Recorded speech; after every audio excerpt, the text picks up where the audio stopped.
are you from, Massapequa or some shit? Bro, they got the most, like, trifling fucking Facebook mom group on earth. Okay, I don't own Long Island or Massapequa, and I don't own Long Island joke, but this is very close to stealing one of my best bits. There are 5 Massapequa Moms groups. There's original Massapequa Moms, then there's young Massapequa Moms, then there's Massapequa Moms who hate the other Massapequa Moms. Okay, one, Pork Chop is from Queens and lives in an apartment in West Babylon. The only reason he knows about the Massapequa Moms Facebook group is from my stand-up act. Then there's Massapequa Moms who are in the Capitol on January 6th. Like when you steal a bit from another comedian, you are stealing the product of that comedian's labor. Hit delete and let it all go away. Not a Massapequa Mom. You are stealing food out of the mouths of their children. Though, let's face it, I don't have a girlfriend, never mind, children. He has done this to me before, and I'm coming off a medical thing right now, and he's treating me like a sucker. I tried calling him, no answer, and I texted him, and this is what he had to say about other Long Island comedians. This guy has been accused of stealing bits from Anthony Rodia. I think he stole his name from this puppet lady. Do you remember that puppet lady? I do. And honestly, I'm not even sure if he owns that sweatsuit. He is Long Island's Carlos Mencia. Trust me, for those of you not in comedy, what I just said there was really mean. Hey, Pork Chop, I'm going to ask you to take some of your own advice. Write some of your own material, because without that sweatshirt and your stolen shtick, you are nothing. The Tom Kelly Show.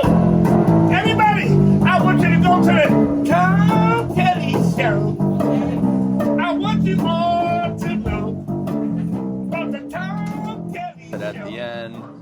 There you go. All right, and we're rolling then. We're rolling on mine as long as you're rolling on yours. We're rolling on mine. We're rolling on yours. Podcasting from Ground Central in Lynbrook. We're in Lynbrook, technically? Lynbrook, yes. Yeah. Oh, by the way, nothing more gross than eating, like, spittle off your thumb. That's what I just did there. Folks, you're experiencing a Coffeehouse edition of the Tom Kelly Show. 2 cameras are up in a coffee house. I think we're doing it wrong. Next time we have to figure out, I think next time we sit on a corner. I don't know. We'll figure it out. Probably. We're dicking around, people. And listen, this is the podcast where one stand-up comedian from Long Island jerks around and has fun. If you're watching on YouTube, hit subscribe. If you're still listening to this on audio, know that I'm paying $25 a month for you now. Because you can't figure out how to switch it to the YouTube. And if you're watching a Instagram clip, this intro didn't make it in. I'm here with my friend Steve Berger, a producing partner, if I dare say, at times, especially today, depending on his income and stuff or his career. And we've had an interesting 48 hours. I think we should start with. It's funny. I've had a rough 3 months. We're officially at the end of it. I broke my arms, both my wrists in August, and then the podcast has really been, barely once a week, right? Yeah, barely. Barely once a week. So I apologize to those. I apologize to you guys for not fulfilling my commitment of once a week. And I thank you guys for sticking around. If you're still here, say something in the comments wherever you are. And I guess let's just work like we're in real time. Yesterday we went to... We are in real time. We are, because we don't know if we're going to be able to edit this with the audio in the background. This is going to be a test of either Premiere or Final Cut's abilities at 2 cameras. So I guess let's start with this. Let's just ignore all the drama. I'm going to ignore the drama I had with the other comedian who was stealing my bit, because I don't think you're researched well enough on that, Nope. right? No. Just saw a few clips of you. And of course, you're on my side. You're my friend. Of course. And yeah, but let's start with the fun. And his name is Pork Chop, so I can't side with him. It's so I've been joking about this for a while, and I don't want to feud with that guy anymore. I just don't have the energy. Like, you know what? It's funny. People have been saying, Tom, like when I. So basically, what happened was the guy a few months ago did, let's say, 2 or 3 beats from a joke of mine referencing the Massapequa Moms Facebook group. But was he referencing Massapequa specifically, or just moms groups on Facebook? Whatever it is, he used the word Massapequa Moms, and this is a great moment of, it's the Will Smith line of keep your wife's name, or keep my wife's name out of your mouth. Here's the deal. I don't own jokes about Facebook moms groups. I don't own the word Massapequa. But if all you know about the But Massapequa... maybe you can own the word pork chop so you can sue him. Well, and I know he's gone out looking for lawyers to sue me. So that's part of why I'm trying to keep it vague. But long story short, this is my thing on this. If there's a comedian code where if all you know about Bengal tigers, and I'm making up an animal. Give me some, is there an animal you could think of more exotic? No. Okay, let's go Bengal tiger. I don't even know if that's a thing. It is. Okay.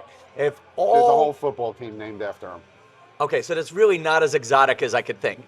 Okay, if all you know about are Bengal mosquitoes. Anyway, we're getting hemmed up on the example here. But if all you know about a topic is from a no-name stand-up comedian you work with, you don't do jokes about it. You don't, or you keep it broad or whatever. And what he really did was he took my setup and took someone else's punchlines. And he said he was doing it while he was riffing. And I'm fine with that. I'm not offended by the fact that it happened while he was riffing. What I'm offended is once you clip it and put it on Instagram, it's no longer a riff. It's a clip. Yep. And that joke has gotten me, that took me 3 years to write that joke, of doing stand-up sets at the LOL Comedy Club, where that's the club that your friend, Robbie, by the way, Robbie, your ban from Tom Kelly is lifted. But it was a club so bad that I didn't want your friend to come see me there. And the joke was you could do anything you wanted. You could whip your dick out if you wanted, so long as you didn't get a bad review on Yelp. Because half the people there didn't understand English. Yeah. Times Square Comedy. Off the Times Square street. It's its own animal. You never knew, but it was a great place to experiment. It took me 3 years of doing that bit once or twice a night and the bit not working. And, so, like me almost giving up on it a million times. And it finally came together, and it's getting me, oh my God, jobs performing on Long Island, which helps me visit my elderly parents. And I had bigger dreams, but anyway, don't take money out of my mouth is my thing. Don't just go do your own bits. Stop pretending you don't live in their basement. I wish they did. I'm ready. You ready for just a funny one right now? My parents' biggest failure is they didn't get a house with a basement.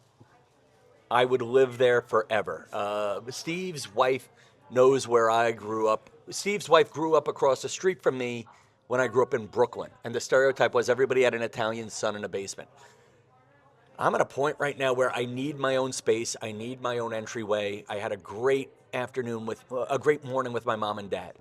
And I'm now an hour and a half of quality time in with my mom. And then my mom's like, so you're coming over for dinner? I'm like, we're not even done with breakfast. I need a place with my own entrance where I can disappear, but also close enough that I can come say hi.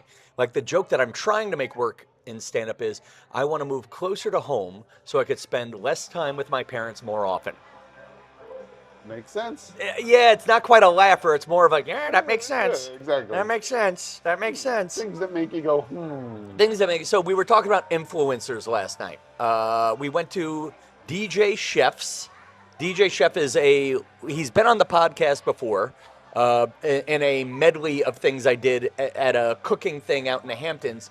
DJ Chef is a DJ and a chef. He was big on the party. Aptly named. And it's funny, he told me his real name, and I'm like, dude, what do I call you? Do I call you DJ Chef? That's like, I don't know. I guess you're right, you call Superman. You don't ask Superman his real name. But he told me his real name, and then he's like, yeah, but I only use that for taxes. So that way I could put a real name into the phone. And apparently people call him Chef, but he had an influencer event at, what was the name of the place? Life, where were we? It was in Seaford on Merrick Road. Okay, you describe the event. I'm going to get the damn name of it. Hang on, I have it written down. It was an influencer event with a bunch of people filming themselves for 3 hours. Okay, well, you're being kind of harsh about that now. Okay, it was at Life of the Party, which is a new party venue in Massapequa. Beautiful venue. If you're having a kid's birthday party, you are having a party where you just don't have enough room for a tent in your family lawn and you're in the Massapequa Seaford area. What a great venue. Having a party that's not big enough for a catering hall, but too big for your house, this place was perfect. It looked great. So I went in there, and my line yesterday was, you're going to put the Knights of Columbus out of business. I thought that was funny. Okay. You know what I'm realizing? The more energy I put into a bit here in the coffee place, the more Steve's going to shirk and be shy. Yeah, so we're at that point. Anyway, and then there were a lot of influencers and a lot of people who were somebody. Or, I don't know, there was a lot of TV people like us. There was two guys that I thought were me and you 20 years ago, yep. 20 years ago. Thank God our careers kept us, they had similar business plans to us. And it's funny, between that other guy sort of taking my setup, if not my joke. How about that? Between the other guy taking my setup, if not my joke, and just being at that event of Long Island influencers and just seeing all these people who are now calling themselves Long Island influencers, and me listening to a podcast called Growing the Show for Podcasts, I'm realizing I have to find the next thing for me. Like for me right now, I'm enjoying doing this because we're jerking around, but I'm suddenly realizing, geez, this isn't my next career. No. I thought it was. There was a moment where I thought me and you, we were going to be big shots. And now I'm thinking, no. What did you glean from last night, hanging out last night? There were some really nice people. Very nice people, very nice conversations. A lot of, everybody wants to be an influencer. Everyone's got the Instagram and everyone's calling themselves an influencer. Some are, some aren't. Well, and that's the thing. And it's, who do you have influence? I guess we all have influence over somebody. Yeah, what would you say, how many Instagram followers do you need to really honestly call yourself an influencer? So I have been told that I am at 50,000 Instagram followers, I am a micro influencer. That makes sense. I would say 100,000 minimum before you can say, I'm an influencer. Well, even with that, even with the influencer thing, my feeling is the more, what I found interesting last night, what I found interesting from when we met Anthony from Phil's Pizza, and maybe a few other Long Island influencers I've met, is how are you making your money on it? And I think that's a thing. You can have influence. I think the way you can compare it right now is probably back in the early 80s, late 70s, early 80s. Everyone that rapped thought they were going to become a rapper. Here now, everyone that influences think they're going to be an influencer. So you're saying right now, few are. So you're saying right now, for those of you watching this podcast, you're seeing Tom and Steve from the B Street team. Let me do some pops and locks. Oh my God, we're screwed. We're screwed. Okay, I'm screwed. Yeah, well, but I don't know. But on the other hand, I enjoy the fun of it. Yeah. I do enjoy telling jokes and connecting to people. I think at this point... Here's the thing. You don't need to become an influencer to pay your bills.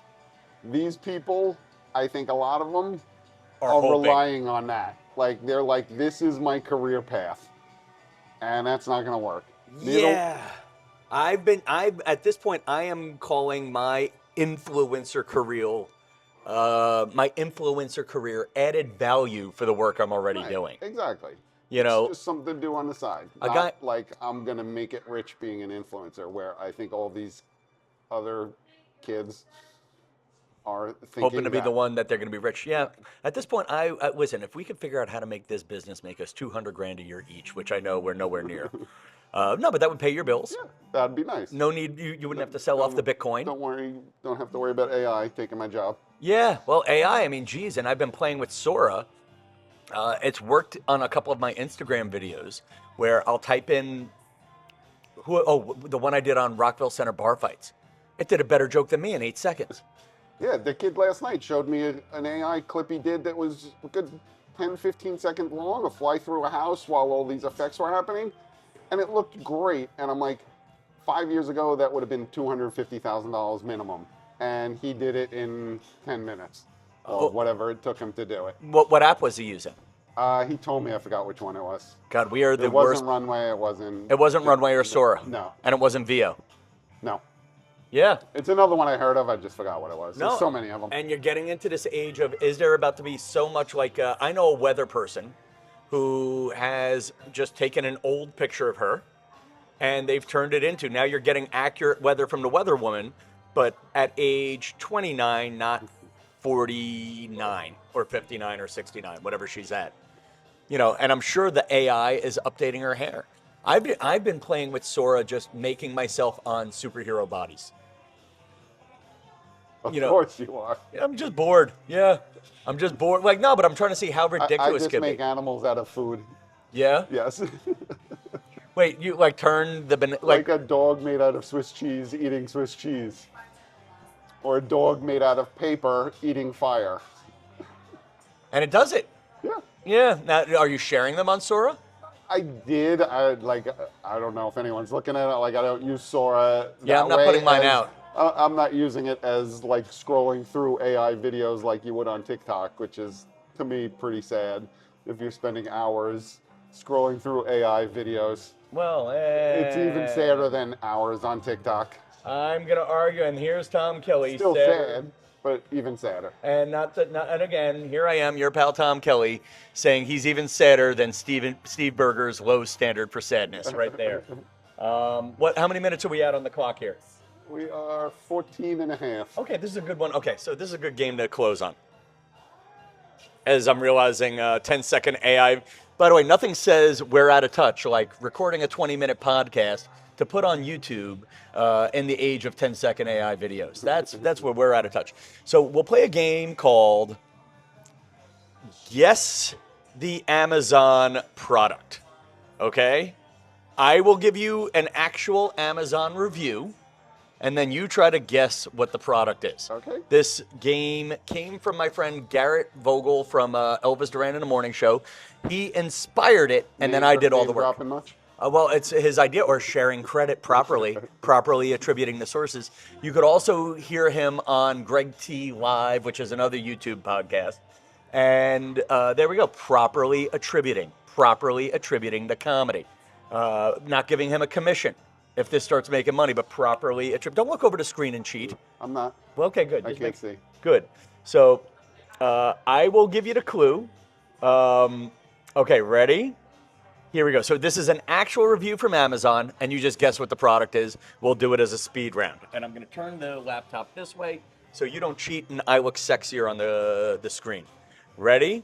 And this is also my chance to practice a bit. I gave this to the radio stations, and if it sucks on the podcast, I'll realize I should be fired from my real job.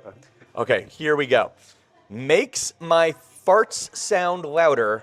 The hair must have acted as an interlocking silencer. I give this a big thumbs up. Oh, that's definitely a buzzer. Men's hair removal gel. Ooh, gel. That Yeah. was close. There we go. Yeah. Clue. Here we go. If you look at any reviews on any beard trimmers or buzzers, all the reviews are about shaving your ass of balls. Okay, and there is one in this game somewhere. There is one of those. I gave this product to my cat. It cured him of autism. Oh my God. Tylenol? I don't know. Vitamin D supplements. Ever since using this product, I stopped hearing voices in my head. Like some nootropic, like Alpha Brain or something? Seaweed extract. Okay. Actually, you know what I'm going to start doing? I'm going to start putting a star on the ones that you think are funny. You laughed at the vitamin D. Yeah, there we go. Next one. There are no wolves in this movie. Dances with Wolves. Wolf of Wall Street. Oh. Because there are Oh, wolves there in probably are Dancing with Wolves. in Dancing with Wolves. Okay, I'm going to put a star on that because that's kind of clever. Here we go. The feminine color and grip size, which was more suited to my delicate little hands, has enabled me to vent thoughts about new recipe ideas, sewing, and gardening. My husband is less pleased with this product as he believes it will lead to more independence, as he hates the feminine tingling he gets whenever he picks it up. I can't even make a guess on that one. Bic pens. Bic pens. All right, that's a little complicated. Here we go. Received this as a gift for my 18th birthday. Wish I had known what it was, because as soon as I touched it, I grew a mustache and became a Navy SEAL. Mom fainted, and my dad laughed and handed me a beer. I was born a girl. -2 stars because my breasts were really nice. A Barbie doll? I can't That was even guess. a Swiss Army knife. I had no idea on that one. A wing. Okay, but you know what? But you're laughing. It's just too complicated. Too much. complicated? No, losing it. Fine. Yeah. All right, here we go. I'm glad we're trying these out. All right, these I'm going to put are all too complicated. Let me switch the window. Got to be a sentence or two. Well, this is why we keep you. Here we go. Ready? Sentence or two. These are my new favorites. Super soft, comfort waistband, which is my new favorite thing. Good fit, perfect length, and my pastor says they're flattering. Mormon underpants? Hanes boxer briefs. Okay. I'm putting a star on that one because I like that one. I could shorten this. Comfort waistband. You see, this is the stuff I don't get when I ghostwrite right there. There you go. Good product at a fair price and the least frustrating child lock I could find. A microwave. Okay, I didn't know microwaves had child locks. I didn't either. Provides a protective sheath around my device, protecting from all manner of sins. Yeah, gotta go condoms, but it's probably not. Cell phone case. Headline, I'll be missing you. I do crime scene cleanup, and I recently had to do a cleanup at the home of a famous rapper, and this alcohol cut right through the layer of baby oil on literally every surface. Oh, come on, you can guess this one. Come on. Bleach. Close enough. Isopropyl alcohol. Okay. I'm so happy she likes it. It's small enough for her tiny head. Okay, I think here we are. Here's the money ones. That's a good one, though. I like that one. Okay. I'm starring Cat Pillow then. Here we go. Next one. I bought this to stop the neighbor kid from throwing rocks and breaking my windshield. I wrapped him in one of these and buried him. Trash bags. Car snow shield. Headline, Stevie Wonder will see your nipple covers. I was out of the country, so I missed the return window. I wear a lot of nipple covers, and the first thing I noticed was the thickness. They are too thick and not thinned at the edges to give a smooth appearance. Stevie Wonder could see the big, round, raised outline that shows through every shirt and sweater I tried on. Good review, but not good for this game because obviously it's nipple covers. Yeah, I know. So I'm gonna clean that one up right now, as I put a star on this one. I like that one for the game. And this is very long. Okay, but very long. But I think you're gonna guess this one. It's an essay. Oh, I've been brand loyal for many years, so I bought this expecting a rugged grooming tool for a rugged man. What I got was a dainty little torture device, clearly designed for pre-pubescent werewolves. A buzzer. There you go. That's the buzzer Manscaping trimmer. Yeah. Manscaping trimmer. All right, that's a show. And we'll see if so folks, listen, this is our backup show that's been in a can. If you guys have a chance, I am still nominated for the Best of Long Island. The link to that might be in the show notes. Then again, it might not.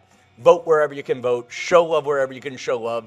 And until next time, good night, Lynbrook.